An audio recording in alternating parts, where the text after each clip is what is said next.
Querido irmão, querida irmã, aqui estou outra vez para a nossa leitura orante. É o 30º domingo do tempo comum, dia 25 de outubro. O texto é o de Marcos. Marcos capítulo 10, versículos 46 a 52. Recorda o cego que foi curado na saída de Jericó. Vamos a ele.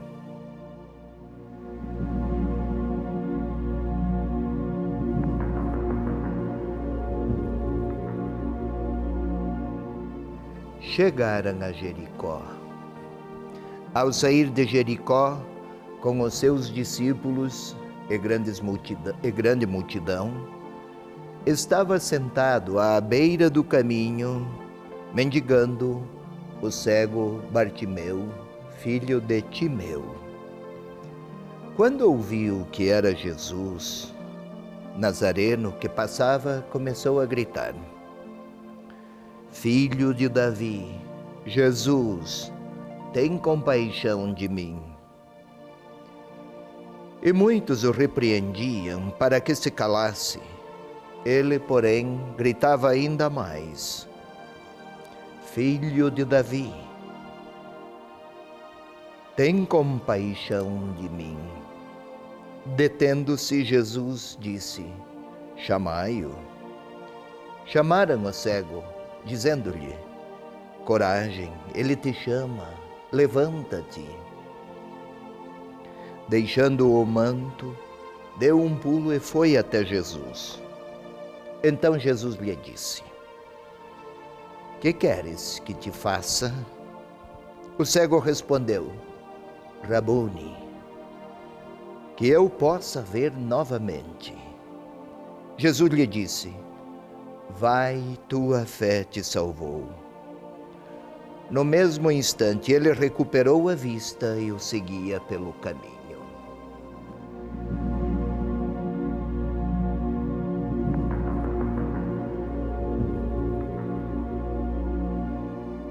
Então, querido irmão, querida irmã, aqui é preciso ler com algum cuidado.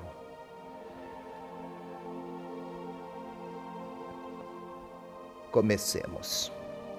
Chegaram a Jericó. Jericó é uma cidade, hoje em torno de uns 35 a 40 mil habitantes. Punha-se na linha do caminho que ia desde o norte, da Galileia até Jerusalém. Quem quisesse ir a Jerusalém teria que passar por Jericó. Muito importante essa cidade para a história de Israel. Mas aqui a indicação é geográfica. Jericó está a 25 quilômetros de Jerusalém. Perto? Já. Tinham começado um longo caminho de mais de 100 quilômetros desde o norte. Percurso feito a pé à época. E lá estão, próximos de Jerusalém. Sabemos o que acontecerá em Jerusalém. É a cruz do Senhor. Ele chamava os discípulos para esse grau de despojamento. Já estão próximos da cidade. Estão também próximos do sacrifício e daqueles momentos mais difíceis de fidelidade ao Pai por parte de Jesus. O evangelista até diz que os discípulos tinham medo no seguimento. Saindo de Jericó, o caminho é Jerusalém, com os seus discípulos e grande multidão, estava sentado à beira do caminho um cego, Bartimeu, filho de Timeu, sentado à beira do caminho. Não caminha, não tem rumo, não se trata apenas de uma cegueira visual. É mendigo, sim, não é capaz de conferir sentido e grandeza à sua própria história pessoal. Precisa em tudo dos outros mas não encontra quem lhe ofereça o que precisa para sair da cegueira. Seu grito, estava esquecendo o seu nome, Bartimeu. Em aramaico, Bar é filho, Timeu, aqui é grego, grandeza, projeção, destaque, honra, triunfo. Pois bem, filho de grandezas e de triunfos, era isto que o fazia cego. O caminho para Jerusalém requer outros olhos. Perceber sentido na capacidade de fazer da vida um dom. E ele gritava: Jesus, filho de Davi. Davi fora um rei que fizera Israel chegar a grandezas e a triunfos e a enaltecimentos nunca até então conhecidos. Israel se tornara forte e poderoso. E imaginavam que Jesus, filho de Davi, herdava também aquelas características, as de Davi: poder, grandeza, triunfo, sucesso, conquistas. Tudo isso fizera Davi. Com este título, filho de Davi, queria este cego dar-lhe, conferir-lhe, reconhecer-lhe a grandeza, mas novamente uma grandeza às avessas, porque com Jesus, quem pretende grandezas, lembram do evangelho de domingo passado, quem quer ser grande que se faça servo. Tentaram calá-lo, mas ele gritava mais e Jesus pediu que fosse ele chamado. Coragem, ele te chama, é uma expressão típica de quem apresenta, digamos assim, uma espécie de nova perspectiva. E ele deu um salto, desfez-se do manto e chegou a Jesus. O cego, assim que foi chamado, percebendo-se chamado, deu um pulo, deu um salto. O narrador aqui é genial. De um único salto chegou até Jesus. Tudo isso para indicar com que vitalidade apresentou-se, com esperanças de poder ver, de vencer a cegueira. E então Jesus lhe disse: que queres que te faça? E o cego: mestre, que eu possa ver novamente. Que eu possa ver novamente.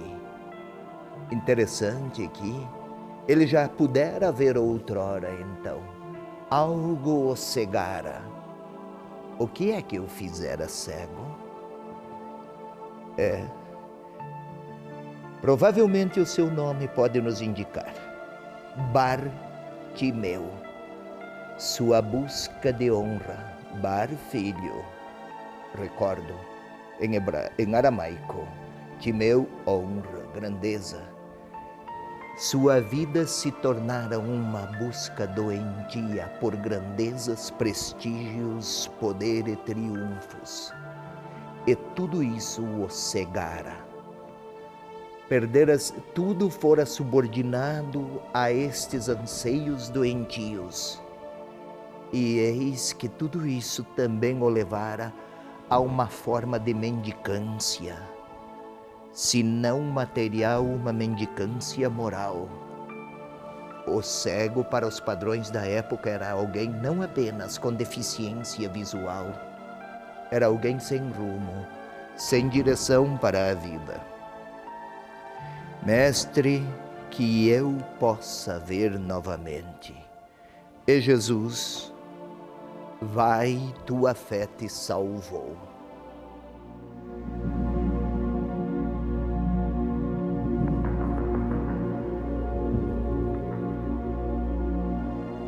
Aqui, sim, podemos compreender qual era a cegueira. Jesus não respondeu: vai, tua fé te curou, agora teus olhos veem. Seu problema, teu problema oftalmológico não existe mais. Não foi um milagre apenas de caráter físico. Isto é, tua fé te salvou. Bartimeu está salvo, não apenas curado. Salvar é um verbo usado para referir-se à condição de alguém diante de Deus. Não está perdido, está salvo. No mesmo instante, ele recuperou a vista e seguia pelo caminho. Curioso, qual é o caminho? Seguir pelo caminho. Estão em Jericó, estão saindo de Jericó. Jerusalém está próximo e o caminho é Jerusalém. Qual foi a grande graça? Qual foi o grande dom? Agora Bartimeu é capaz de ver sentido no caminho para Jerusalém, no caminho da cruz, não a cruz pelo gosto de sofrer, mas nos evangelhos quem abraça a cruz é quem ama até o extremo, a ponto de despojar-se de tudo para nunca perder o amor daqueles em favor dos quais vive e para nunca deixar de amar aqueles por quem vive. O que houve de mudança neste jovem? Antes nada percebia no caminho para Jerusalém, nada percebia de sentido. Ir a Jerusalém, abraçar a cruz era um absurdo. Fora cegado por grandezas, mas ao encontrar Jesus, percebeu ele, Bartimeu, que é preciso colocar os olhos na direção do seguimento, viver até a morte em favor daqueles que ama. Agora está ele salvo exatamente porque segue este caminho.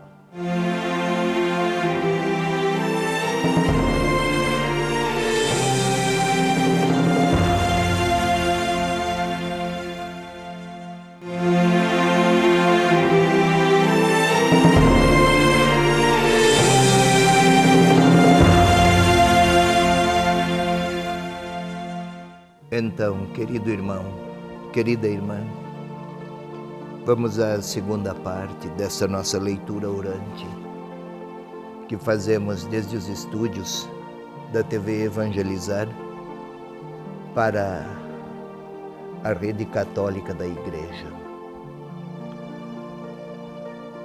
Para tanto é preciso aquele processo de sempre. Vamos orar com o texto. É para o texto, nós o explicamos antes para que com ele oremos.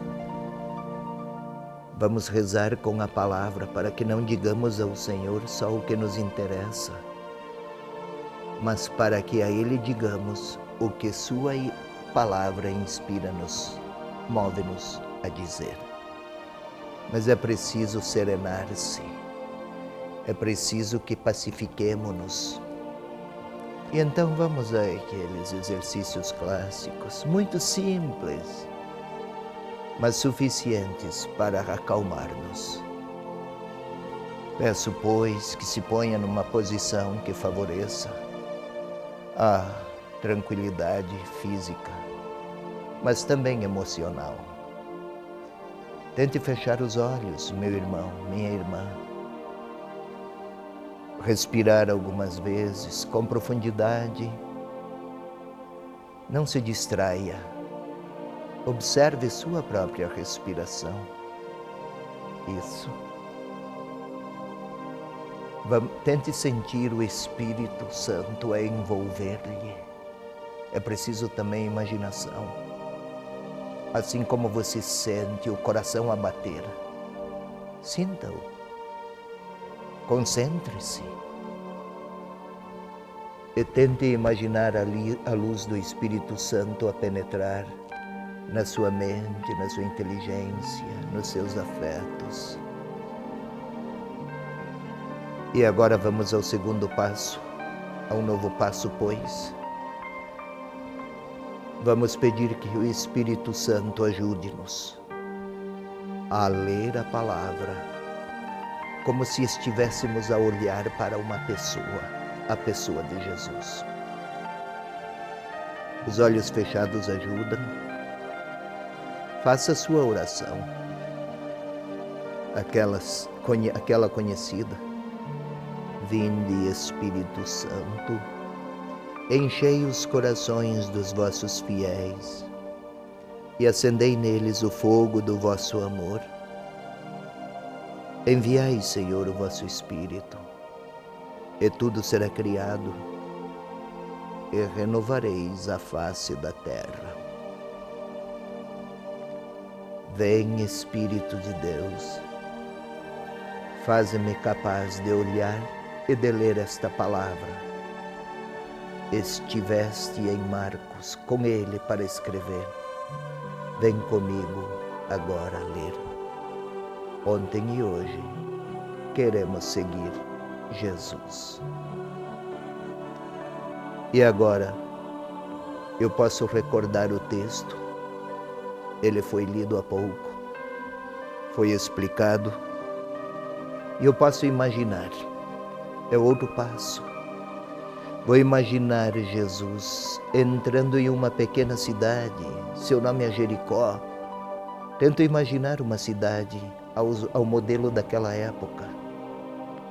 Pequenas casas, as pessoas sentadas à porta. A vida, aquele tempo, era fora de casa, na frente da casa. Mulheres sentadas, homens que conversam. O alimento que é preparado fora de casa, posso imaginar, e Jesus passa. Muitos olham. A cidadezinha já começa a ficar para trás. Minha imaginação agora me ajuda. É como se eu quisesse reler o texto. À saída da cidade, posso ver um cego. Está cego. Nada vê. Ouve. É uma multidão, segundo o evangelista, que caminha. Bastante gente. Curioso quer saber, assim o cego quer saber. Falam-lhe de Jesus. Começa a gritar e a minha imaginação me ajuda a ver. Gritar é desesperado talvez. Alguém lhe sussurra que se cale. Jesus é importante demais para se ocupar com o clamor de um cego. Mas ele, mais fortemente ainda, grita. É a esperança de alguém que não sabe para onde ir, que rumo dar. É cego, é dominado pelas trevas. Assim se entendia a época. E a minha imaginação pode me ajudar. É mendigo. Mas alguém lhe fala que Jesus chama. Posso até imaginar Jesus parado. Parou, olhou, pediu que chamassem, que o trouxessem. E o trazem. E ele se levanta, despoja-se do seu manto, de toda forma de grandeza pretendida. Caminha com pressa, alguém o orienta, porque é cego, e chega diante de Jesus. Tente imaginar aquele cego a olhar o Senhor, sorri, chora talvez, o coração bate intensamente, e Jesus se compadece. Que queres? Posso ver e ouvir na minha imaginação? Senhor, que eu veja. A resposta é forte. É a esperança que se apresenta. É a possibilidade, talvez a última, talvez a única. Senhor, que eu veja. E Jesus, vai, tua fé te salvou. Posso até ver. na minha visão e na minha imaginação. É como se o texto estivesse, se eu estivesse entrando dentro dele, imaginando o cenário. Tua fé te salvou. E ele, a sorrir, começa a olhar em volta. Quanta alegria. Parece, voltou a ver novamente. Tudo o que antes era saudades, agora é realidade.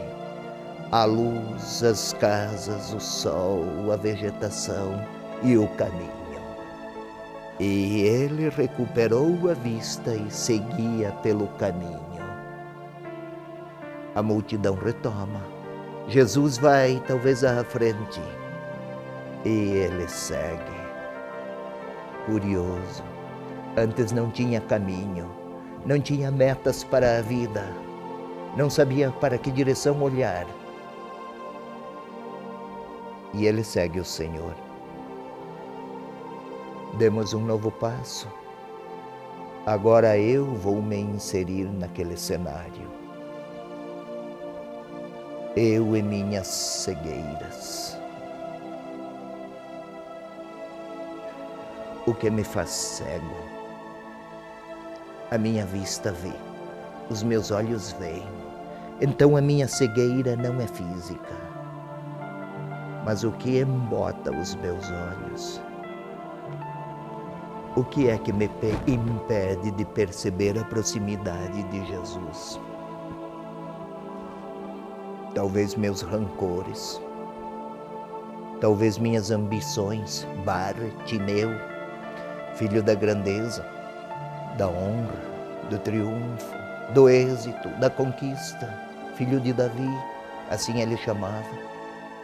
Talvez eu queira um Senhor assim, que acabe por me obstinar e oferecer todas as minhas forças em favor de busca de glória, de triunfo e de sucesso.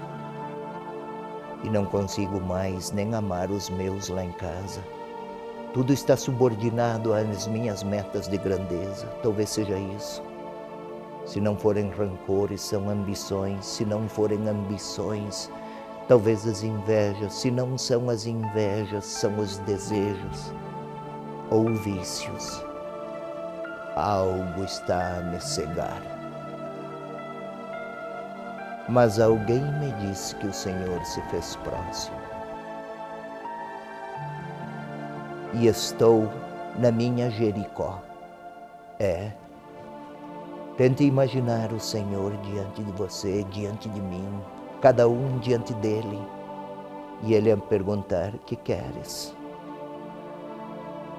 Nossa resposta, a minha, a sua, posso dizer: Senhor, que eu veja, que eu possa vencer estas cegueiras que me empobrecem, me esvaziam, me agridem, me desfiguram.